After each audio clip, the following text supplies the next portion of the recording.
Bonjour à tous. Nous vivons tous avec le désir d'être heureux sur notre terre et dans notre vie. Mais la définition du bonheur peut être très variable. La Bible en donne elle-même plusieurs d'ailleurs. Et je voudrais aujourd'hui m'arrêter sur une de ces définitions, contenue dans le livre des psaumes, au psaume 1 et versets 1 et 2. Heureux l'homme qui ne marche pas selon le conseil des méchants, qui ne s'arrête pas sur le chemin des pécheurs, et qui ne s'assied pas sur le banc des moqueurs, mais qui trouve son plaisir dans la loi de l'Éternel, et qui médite sa loi jour et nuit. L'homme heureux est défini de deux manières différentes. Une première manière négative, heureux est celui qui ne fait pas, et une deuxième manière positive, mais il fait. Dans la première partie, celui qui est heureux, c'est celui qui ne fait pas, marcher avec les méchants, s'arrêter sur le chemin des pécheurs et s'asseoir sur le banc des moqueurs. Et vous remarquez qu'il y a une progression. D'abord, on marche avec, ensuite on s'arrête. Dans une situation où on va entamer les discussions, on va passer du temps avec la personne, et ensuite où on va s'asseoir sur le banc. On peut manger avec la personne, on peut passer du temps. Eh bien, celui qui est heureux, l'homme heureux, c'est celui qui ne fait pas ces choses-là. Et vous remarquez une autre chose, c'est que dans cette gradation, dans cette progression, eh bien, en fait, si on évite le premier élément, celui de marcher avec l'homme méchant, eh bien, on ne sera pas tenté de s'arrêter avec les pécheurs, ni de s'asseoir avec les moqueurs.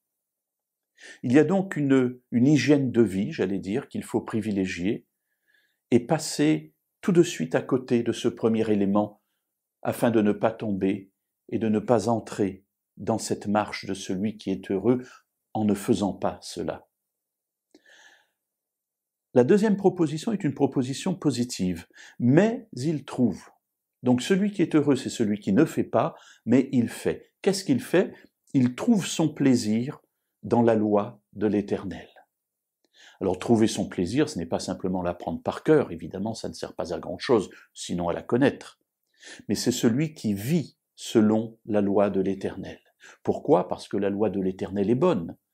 Lorsque Dieu nous donne des lois, ce n'est pas pour qu'on les observe, ce n'est pas le but ultime de la loi. Le but ultime de la loi, c'est d'être heureux. Ce que Dieu veut, c'est que nous soyons heureux. Et nous sommes heureux lorsque nous respectons, lorsque nous marchons selon la volonté de Dieu, parce qu'elle est bonne pour nous. Mais pour pouvoir trouver son plaisir dans la loi de l'Éternel, il faut, dit le texte au verset 2, la méditer jour et nuit. Et ici, le verbe hébreu n'est pas méditer, mais murmurer. C'est d'ailleurs une parole, un verbe qui va être pris à plusieurs reprises, toujours dans le même contexte. Notamment avec Josué, où Dieu lui dit « Tu seras heureux si tu murmures la loi de Dieu ». Murmurer, c'est-à-dire constamment la ressasser, la remâcher, s'en rassasier, ne pas la perdre de vue, et ainsi ne pas être tenté de passer à côté. Alors, mes amis, ceux qui sont heureux, ce sont ceux qui font ces deux choses. La première, ne pas entrer dans un cheminement qui nous amènera un jour à être assis avec les moqueurs. Et la deuxième, c'est prendre plaisir à lire la parole de Dieu et à être dans la loi de Dieu, parce que la loi de Dieu exprime tout son amour pour nous. Et lorsque nous sommes avec Dieu, eh bien nous sommes heureux.